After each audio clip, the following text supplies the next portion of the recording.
যুবক বলছে আমি যখন মরার বাড়ি যাই তখন গান আমি শুনি না, আমি যখন বিয়ের বাড়ি যাই তখন আমি গান শুনি। তুমি এক নম্বর মুনাফিক, তোমার চাইতে দুনিয়াতে বড় মুনাফিক নাই যারা মরার বাড়িতে গিয়ে মৃত্যু বাড়িতে যাওয়ার সময় গান শুনবে না, নিজেকে ভালো করার পরিচয় দেবে। আর যারা বিয়ের বাড়িতে যাওয়ার সময় বিয়ের গাড়িতে গান বাজাতে বাজাতে যাবে, তারপরে যদি দৃশ্য দেখেন নাচানাচি আর হুল্লা দেওয়া আর আপনার বিভিন্ন রকম ভাবে চিৎকার করার যদি আপনি দৃশ্য দেখেন, তাহলে এটাকে মুসলমান বলতে হবে না। শুধু ওরা কালেমা লা ইলাহা ইল্লাল্লাহ মুহাম্মাদুর রাসূলুল্লাহ পড়েছে, এই জন্য তোমাকে ফতোয়া দিয়ে বলতে পারছি না তুমি কাফের, এই জন্য তোমাকে ফতোয়া দিয়ে বলতে পারছি না তুমি জাহান্নামী, কিন্তু আমি বলতে পারছি তুমি একজন নিশ্চিত মুনাফিক। তোমার বিয়ের দিনে তুমি গান বাজাও, তোমার মরার দিনে গান বাজাও না। আরে যদি পারো তো বাপের মরার দিনে গান বাজিয়ে দেখো, আরে যদি পারো তো তোমার দাদুর মরার দিনে গান বাজিয়ে নেচে দেখো, আর যদি পারো তো তোমার মায়ের মরার দিনে গান বাজিয়ে দেখো, দেখবো তোমার বুকে। কত তারিখ বলেন তো? আজ কত তারিখ? 27 তারিখ না? 27শে ডিসেম্বর। আর মাত্র 3 দিন পরে কি জানুয়ারি মাস শুরু হবে, নতুন বছর শুরু হবে। এই যে নতুন বছর মানে জানুয়ারি মাস, এই জানুয়ারি মাসে অনেক যুবক ভাইরা আমার, অনেক বোনেরা সবাই মোটামুটি ডেট করে ফেলেছে। প্রাইভেটের মাস্টাররা, স্কুল টিচাররা মোটামুটি সব ডেট করে ফেলেছে যে আমরা সব কেউ নতুন পার্ক, কেউ পুরাতন পার্ক, এখানে গিয়ে আমরা হাড়ি কুড়ি নিয়ে খাওয়ার জায়গা কোথাও নাই, খাওয়ার জায়গা বাড়ি ঘরে সব ফুরিয়ে গেছে, এখন আমাদের জঙ্গলে খেতে হবে, সমাজেরই মঙ্গলে খাবো আমরা জঙ্গলে, বুঝতে পারলেন কিনা? আর খাওয়া যাবে না। এই জন্য বনভোজন করার জন্য, পিকনিক করার জন্য জানুয়ারি মাসের 1 তারিখ, 2 তারিখ, 3 তারিখ এইসব ফিক্সড করেছে। আচ্ছা বলেন তো এই জানুয়ারি মাস নতুন বছর তো এটা কাদের? এটা মুসলমানদের নতুন বছর না। আমরা মানি আমাদের দেশ হিসাবে যেটা জানুয়ারি মাসের প্রথম নববর্ষ, কিন্তু মুসলমানদের আকীদা, মুসলমানদের বিশ্বাসের দিক থেকে, ধর্মের দিক থেকে এটা নতুন বছর নয়। মুসলমানদের নতুন বছরের মাসের নাম কয়েকজন বলতে পারবে, তার বেশি কেউ বলতে পারবে না। মুসলমানদের নতুন মাসের নাম কি? মুহররম। মুসলমানদের নতুন মাসের নাম কি বলেন? মুহররম। যেই মাসটিকে আপনারা বাংলাতে বলেন মহরম, কি বলেন? মহরম। মহরম তো না, আসলে মাসটার নাম হচ্ছে মুহররম। মহরম মানে আবার লালবাগের কথা টেনশন করবেন আপনারা, মহরম ভাবলে অমনি লালবাগের চিন্তা আসবে, বুঝতে পারছেন না? মহরমের কথা বলা মাত্রই সব একবারে গাড়ি, লসিমন, ট্রাক্টর ভাড়া করে সব লালবাগে ছুটবে। মহরম না, মুহররম।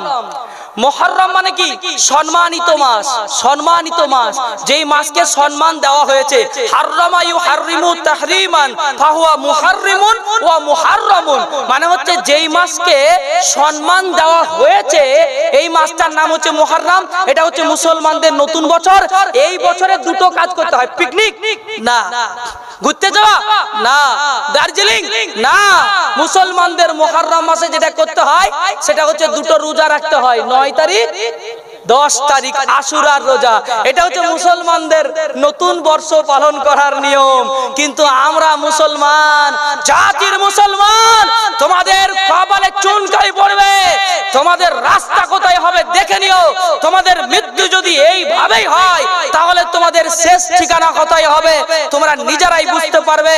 ও দুনিয়ার মুসলমান, আপনাদেরকে কি বলবো, কি লজ্জার কথা বলবো, আমি নিজেও জানতাম না বিষয়টা, তবে আমি গিয়েছিলাম বলে আমার জীবনে এই বাস্তব উপলব্ধি করতে পেরেছি। আমি যারা এই পিকনিকের জন্য বাড়ির কাছে করে তারা তো গান বাজনা বাজায়, ইমাম সাহেবের ঘুম তো নষ্ট করেই করে, এলাকার বৃদ্ধদের মানুষ আচ্ছা এমন ডিজে বক্স বাজায়, মোটামুটি যদি ল্যাটার মাঠ থাকে 2 কিলোমিটার দূরে, ওই মাঠ থেকে বাড়ির তলে আপনার চৌকির তলা গুপ গুপ গুপ গুপ করে বাজবে, বাজবে না?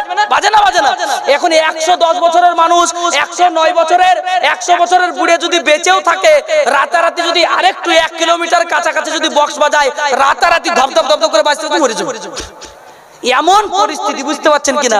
এরকম তো আমাদের চলে। তারপরে তো মদের বোতল ফ্রি, অত কোনো ব্যাপারই নাই, বুঝলেন কিনা? এটা তো সহজ বিষয়, this is a simple matter. মদ খাওয়ার কোনো ব্যাপার হলো? Whisky, Officer's choice, JD, Kingfisher, there are many kinds of wine. আরে বাপ রে, এত দামি দামি জিনিস, একটু খাবো, একটু শরীরে গরম ধরাবো, আর বোতল যদি নাই মারি তাহলে তো মোটামুটি টলকাতে পারছি না, আর ডান্সটা ভালোভাবে করতে পারবো না। মানে বোতল না খেলে মোটামুটি সারা রাত তো টিকে থাকা যাবে না, এই জন্য বোতল খেয়ে সারা রাত যেন ডান্স করতে পারি, এই জন্য বোতলের একটা দরকার আছে। দুই জায়গাতে মানুষ বোতল ব্যবহার করে, একমাত্র স্কুলের স্টুডেন্ট এবং স্যারেরা ছাত্র ছাত্রীরা মিলে যে পিকনিক হয়, এই পিকনিকের মধ্যে মদ্যপান হয় না। তাছাড়া অধিকাংশ 100টা পিকনিকের মধ্যে বড় যারা করে, যাদের বয়স 22 থেকে 25, 30, 35, 40, তারা 90টা 100 পিকনিক হলে 90 জনা মদ্যপান করে। এই এক জায়গায় মদ্যপান ওদের জরুরি হয়। নাম্বার 2, যারা গাড়ির ড্রাইভার হয়, যারা লরির ড্রাইভার হয়, ওদের নাকি মদ না খেলে গাড়ি চালানো হয় না। বুঝতে পারছেন না? ওরে তুমি মুসলমান গো, তোমার মতন মুসলমান দুনিয়াতে একটাও খুঁজে পাওয়া যাবে না।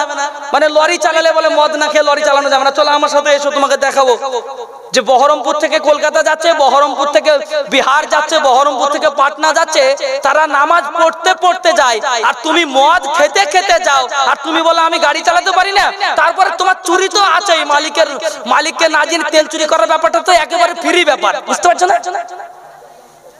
হ্যাঁ, আমরা চুরি কোথায় করি আমরাই জানি নিজে নিজে, যে আমরা কোথায় আমাদের চুরি করি। হায় হায় হায়, মুসলমান পরিবর্তন হয়ে যান। আর এক জায়গায় আমরা কি করি, এই পিকনিক যখন দার্জিলিং এ হয়, এই চিন্তা ভাবনা ট্যুর যখন গ্যাংটক হয়, এই ট্যুর যখন দূরে দূরে সিকিম হয়, এই ট্যুর যখন দূরে দূরে হয়, তখন বাস ভাড়া করে যুবক ভাইয়েরা আমার, আমি নিজে তার সাক্ষী আছি। এই লজ্জার কথা বলতে নাই, গত বছর হয়েছিল ঘটনা, আমি বলতে পারিনি, তবে আপনাদেরকে বলছি, আপনার সন্তানকে, আপনার মেয়েকে অবশ্যই বলছি, আপনাদের কাছে রিকোয়েস্ট করব, আপনার মেয়ে, আপনার সন্তানদেরকে খবরদার খবরদার, আপনারা কোন সময় ছেলে মেয়েদেরকে ওই বাসে করে আপনারা ট্যুর করতে দেবেন না। কারণ বাসের ট্যুর করার মানেই হলো মদ্যপান করা। বাসের ট্যুর করার মানেই হলো ভিতরে ডিমডাম মিউজিক হবে, আর ভিতরে বিভিন্ন ধরনের লাইটিং হবে, আর ছেলেরা জীবনের শেষ নাচ নেচে নেবে। এরকম চিন্তা ভাবনা নিয়ে তারা ট্যুর করতে যায়। বহরমপুর থেকে নাচতে শুরু করে, নাচতে নাচতে কলকাতা পর্যন্ত নাচে, নাচতে নাচতে তার গন্তব্যস্থল পর্যন্ত তারা নাচতে নাচতে চলে যায়, মদ খেতে খেতে যায়।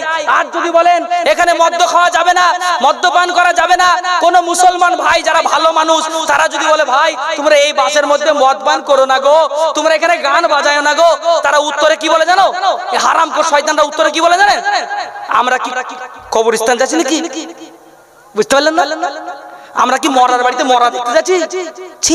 একটা বিয়ের গাড়িতে আমি চেপেছি, একটা আমাদের খুব আত্মীয়র মধ্যে বিয়ের গাড়িতে চেপেছি, ও দেখেনি আমাকে ড্রাইভার, তো ড্রাইভারকে আরো যুবক ছেলেপেলেরা বলছে একটু গানটা দাও, একটু ঝিক্কা হোক, তাই বলছে, বুঝলেন কিনা? এবার পেছন থেকে আরেকজন বলেছে মৌলভী সাহেব আছে গো, এটা দেখেনি। তার আগে ড্রাইভার বলছে আমরা কি মরার বাড়ি যাচ্ছি, আমরা কি কবরস্থানে যাচ্ছি? জানোয়ার কোথাকার। হ্যাঁ, গরম পানি দিলে ভালো হয়, চা না হলে। আমরা কি মরার বাড়ি যাচ্ছি? তার মানে যুবক বলছে আমি যখন মরার বাড়ি যাই তখন গান আমি শুনি না, আমি যখন বিয়ের বাড়ি যাই তখন আমি গান শুনি। তুমি 1 নম্বর মুনাফিক, তোমার চাইতে দুনিয়াতে বড় মুনাফিক নাই। যারা মরার বাড়িতে গিয়ে মৃত্যু বাড়িতে যাওয়ার সময় গান শুনবে না, নিজেকে ভালো করার পরিচয় দেবে, আর যারা বিয়ের বাড়িতে যাওয়ার সময় বিয়ের গাড়িতে গান বাজাতে বাজাতে যাবে, তারপরে যদি দৃশ্য দেখেন নাচানাচি আর হুল্লা দেওয়া আর আপনার বিভিন্ন রকম ভাবে চিৎকার করার যদি আপনি দৃশ্য দেখেন, তাহলে এটাকে মুসলমান বলতে হবে না, শুধু ওরা কালেমা লা ইলাহা ইল্লাল্লাহ মুহাম্মাদুর রাসূলুল্লাহ পড়েছে। এই জন্য তোমাকে ফতোয়া দিয়ে বলতে পারছি না তুমি কাফের, এই জন্য তোমাকে ফতোয়া দিয়ে বলতে পারছি না তুমি জাহান্নামী, কিন্তু আমি বলতে পারছি তুমি একজন নিশ্চিত মুনাফিক। তোমার বিয়ের দিনে তুমি গান বাজাও, তোমার মরার দিনে গান বাজাও না। আরে যদি পারো তো বাপের মরার দিনে গান বাজিয়ে দেখো, আরে যদি পারো তো তোমার দাদুর মরার দিনে গান বাজিয়ে নেচে দেখো, আর যদি পারো তো তোমার মায়ের মরার দিনে গান বাজিয়ে দেখো, দেখবো তোমার বুকের পাটা কতটা আছে। বুঝতে পারছেন না কথা? ভালোই লাগে না? সহজ জায়গা পাও, ইসলামটা মানতে একটু ইচ্ছা করে না, আর বলছো আই এম এ মুসলিম। আরে তোমার নাম পাল্টে দাও, তোমার নাম হরিদাস পাল রাখো, তোমার নাম অরিজিৎ পাল রাখো, তোমার নাম বেধর্মীদের নাম রাখো, তোমার নাম অমুসলিমদের নাম রাখো। আরে অমুসলিম অরিজিৎ হালদার, সুরজিৎ দাস নাম দিয়েও জান্নাত পাওয়া যাবে যদি তারা আল্লাহ বিশ্বাসী হয়, যদি তারা নবী বিশ্বাসী হয়। আর নাম তোমার থাকবে খাদিজা, নাম তোমার থাকবে আয়েশা, নাম তোমার থাকবে আব্দুল্লাহ, নাম তোমার থাকবে আব্দুল সামাদ, নাম থাকবে তোমার আবু বকর, আর কাজ করবে তোমার মুসলমানের মতো, তাহলে অবশ্যই অবশ্যই তোমার এই ধর্মতে থেকে কোনো লাভ লাভ হবে না, তবে বলছি একটাই লাভ হবে, মান ক্বালা লা ইলাহা ইল্লাল্লাহ ফাদাখালাল জান্নাহ, যে কালেমা লা ইলাহা ইল্লাল্লাহ পড়লো সে যেন জান্নাতে চলেই গেল। এটা হাদিস শুনেছেন আপনারা? যে কালেমা লা ইলাহা ইল্লাল্লাহ পড়লো সে যেন জান্নাতে চলেই গেল। তার মানে কি আবার জান্নাতে চলে গেল? মানে যতদিন পর্যন্ত আল্লাহকে বিশ্বাস করবে, যতদিন বলবে যে আমার নামাজ আমি যে পড়তে যাচ্ছি না এই জন্য আমি বিরাট বড় গুনাহগার, এটা যতদিন বিশ্বাস করবে ততদিন সে মুসলমান। আমি যে মদ্যপান করছি এটা বিশাল বড় গুনাহ, এটা যতদিন বিশ্বাস করবেন ততদিন মুসলমান।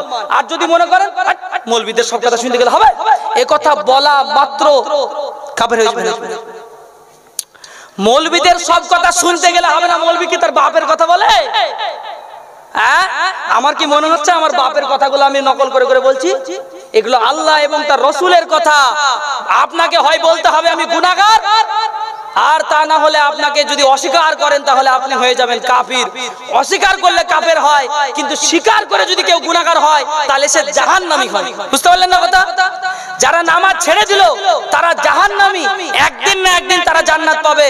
কিন্তু যারা নামাজটাকে মানলই না, নামাজ কোনো ধর্মই না, এটা কোনো পড়ার দরকারই না, গান শুনলেও কোনো ব্যাপারই নাই, গান শোনা না শোনা কোনো ব্যাপারই নাই, এই ব্যাপারই নাই বলে যারা চালিয়ে দেবে তাদের কিন্তু সমস্যা আছে।